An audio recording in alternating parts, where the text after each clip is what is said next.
Welcome, ladies and gentlemen, to our first episode of Next Talks Ever. And my great honor and pleasure today is to welcome Kris Sterkens, the Chairman of Janssen EMEA region. Hi, Kris, how are you? Hey Dario, I'm good and thanks for inviting me. Glad to be here, even though it's virtually. Thank you very much. I hope that we will also meet one day in person, right? Looking to the new normal once it happens, right?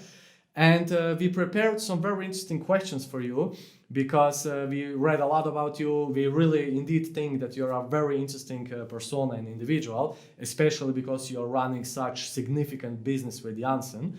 And I would like to start with a very interesting question, which is definitely aligned with the current circumstances. And this is, what do you think are the biggest challenges faced by leaders these days, and how do you tackle them? Yeah, I think a very relevant question. I actually think that the challenges are not unchanged versus what they were pre-COVID-19, but what I do believe is that some of the challenges are being magnified because of the situation that we're in. And what comes to mind for me in the role that I am in is the pace of change. And I'll give you an example from my industry. You know, we were, as a pharmaceutical business, we were probably one of the last industries to be impacted by digital, like many other industries like media, travel, entertainment.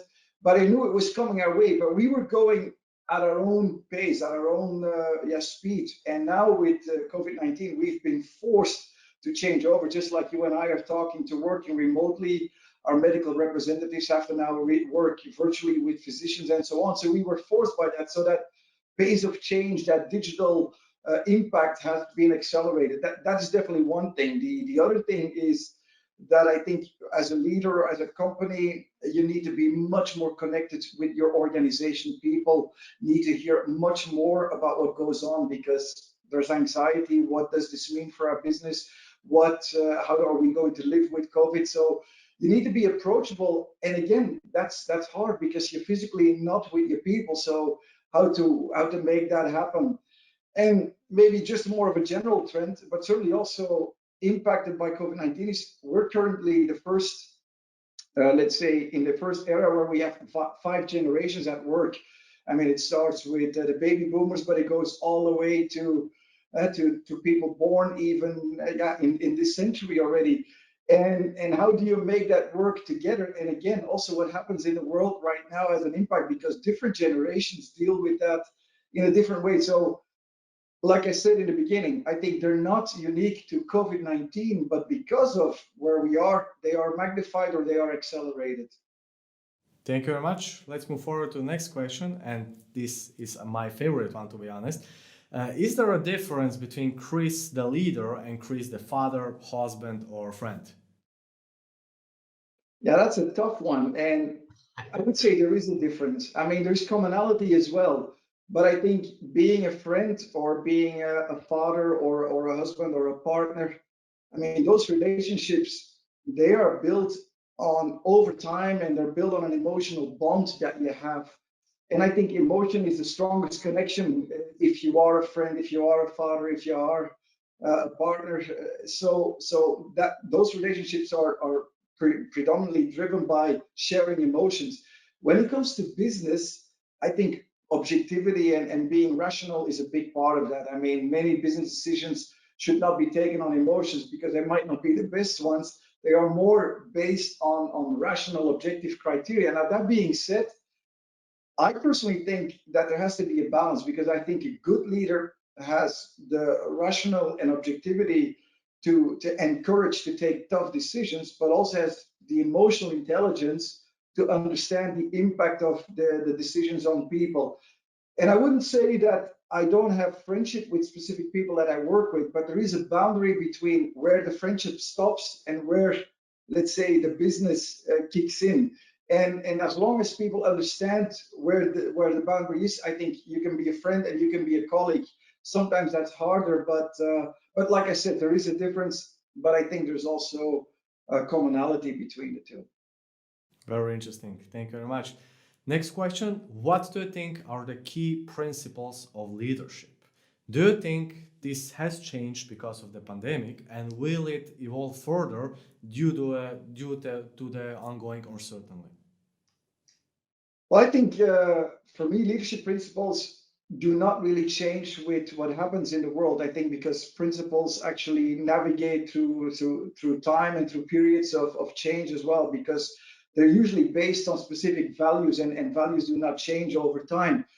For me, I mean, I sometimes make the distinction between a good leader and a good manager. A good manager is somebody who really is great at problem solving, understanding and analyzing situations, coming up with solutions.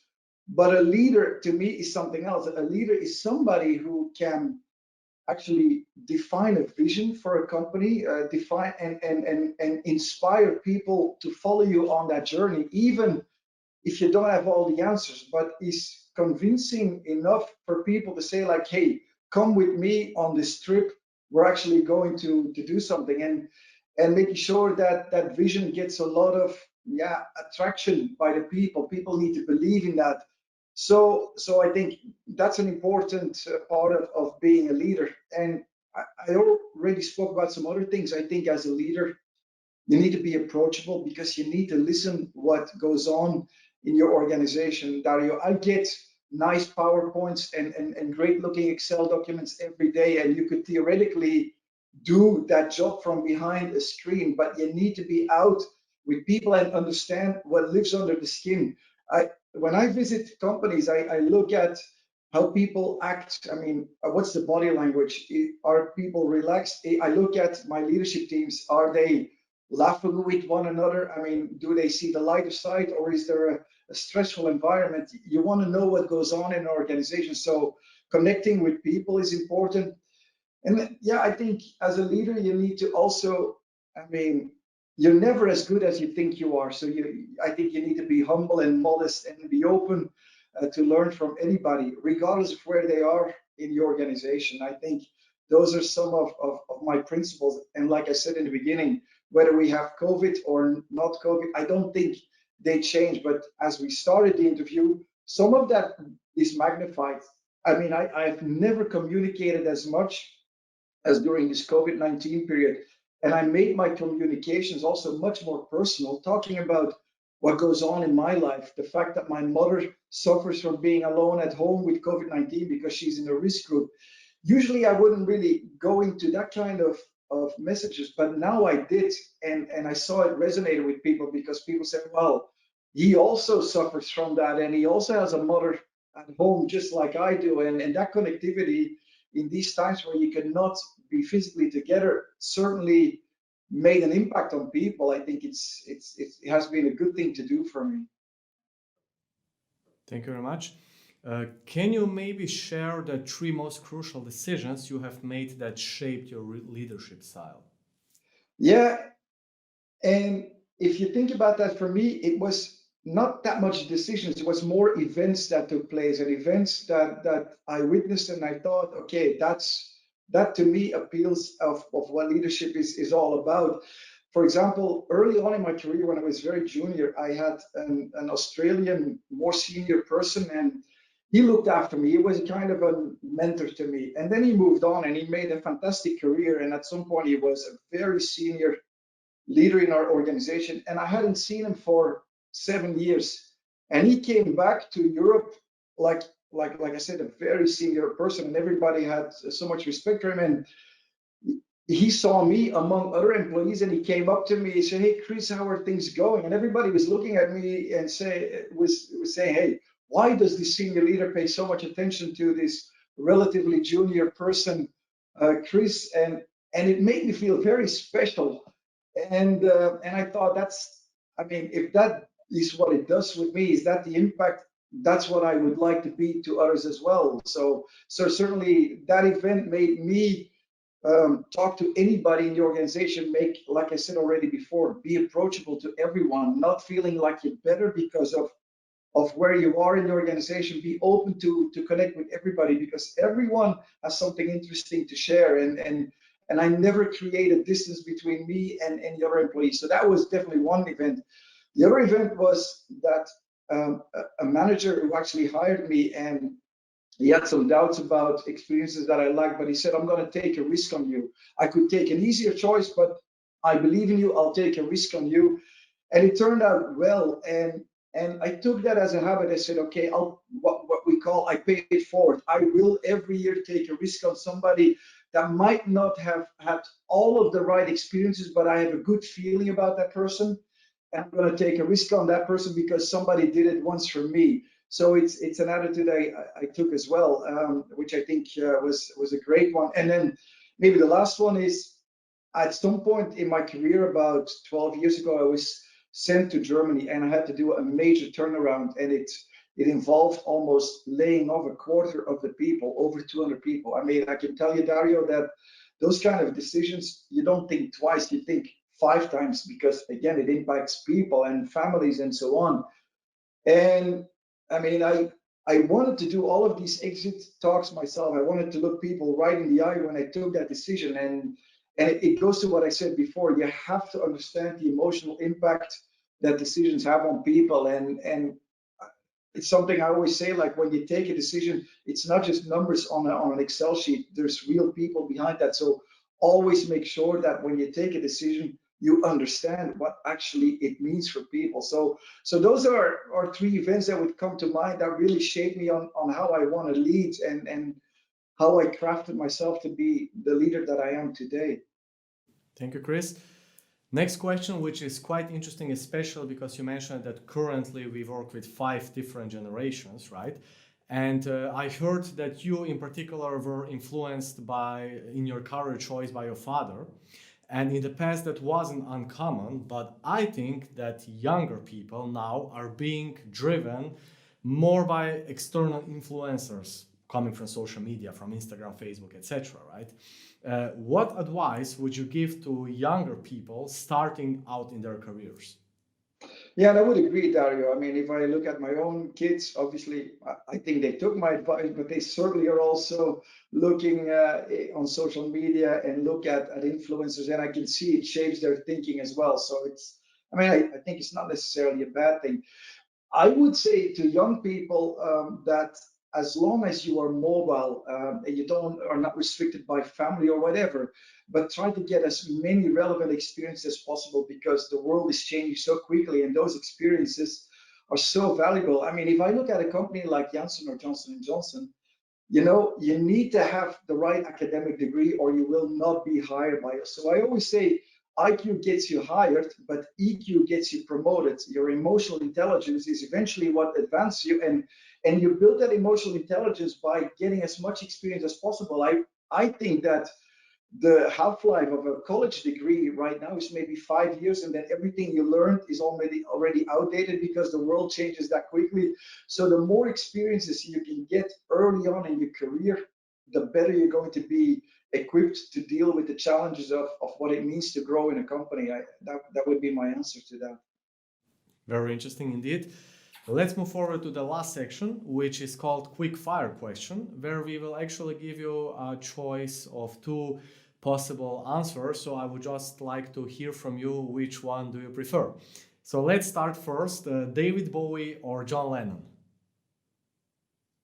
Yeah, that's a tough one because I mean, I'm a fan of both of them, but I would have to pick John Lennon, and for the reason because when I was younger and eventually I started to read about the Beatles, beyond being a great musician, he also was somebody who had a very specific vision on the world and so on. And I was certainly as a young person very much intrigued and impressed by him. So it would have to be John Lennon, but David Bowie would be a close second. I think that maybe Bowie is a very good example of current circumstances because he reinvented himself for a couple of times, right? So Absolutely. he led a digital transformation. True. Next question. Golf handicap? My golf handicap is 16. That's I good. think, Okay. yeah, yeah. Favorite quote? My favorite quote is from Oscar Wilde, and it says, "Be yourself, because everybody else is taken anyway." And I think it says a lot. I think we all have to be our authentic self. I mean, who we are makes us do what we can do in life. 3 inspirational people who would you invite to dinner? Yeah, I could use the usual name the usual suspect like Nelson Mandela and so on, and I would do it. But giving that some thought, I would pick Bill Gates because not only was he an incredibly successful businessman when he founded Microsoft, but then he actually made a completely switch and now runs the Bill and Melinda Gates Foundation, and we do a lot of work with them. And it's amazing to see the philanthropic work that he's doing, but he's doing it with a business mindset, meaning that he puts a lot of, let's say, business thinking on how we can have the biggest impact doing right for the world. And I think that really speaks to me. Second thing, I hope it can be a dead person.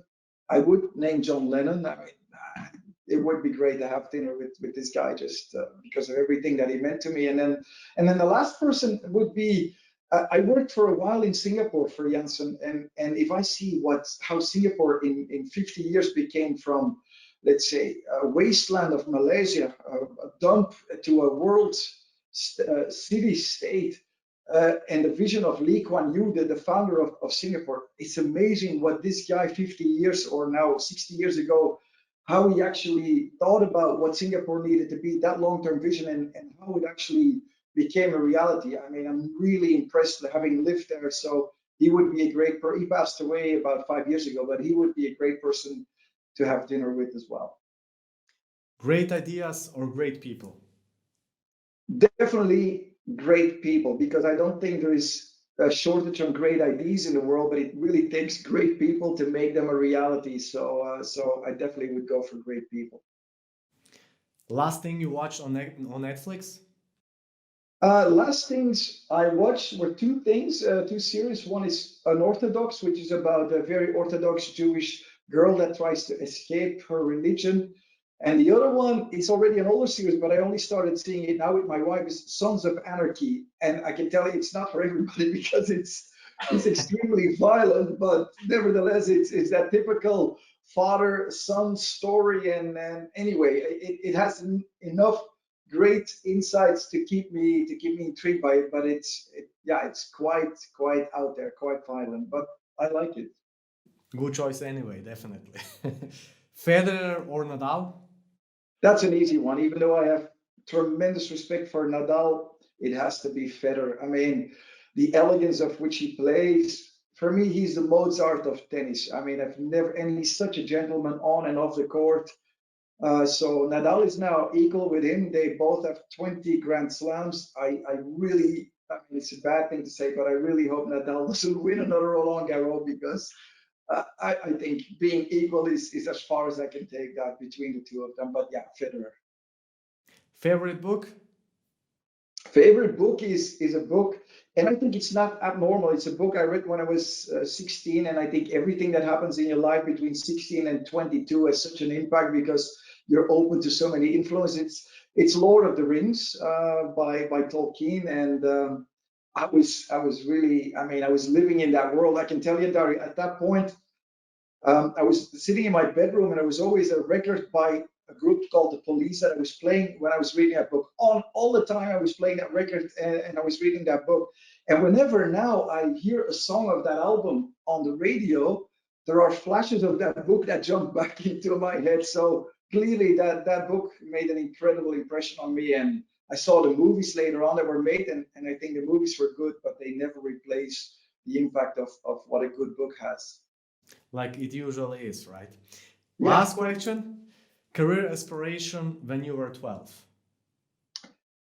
When I was 12, I wanted to be a comic book writer. And in fact, I actually, when I was 15, 16, I made five of them. I mean, just did it in a kind of a blank book. So I made five stories, but in the end, I felt like it's going to be hard to make a living out of that one. And I started having other interests. But yeah, I was really fond of drawing and inventing my own stories. And like I said, I made five of them. I still actually have them. I mean, they're very naive and fun, but yeah, but life took a different turn, and maybe for the better. At the end, Kris, thank you very much for joining Next Talks. As you know, you're the first guest. I hope many will join this very interesting initiative. good luck, and definitely we hope to meet in person once this whole situation finishes with the Well, pandemic. thanks, Daria. Thanks for having me. And I certainly appreciated the original way of having this kind of an interview, which goes beyond what we normally talk about. So good luck. Thank you very much and take care. Goodbye.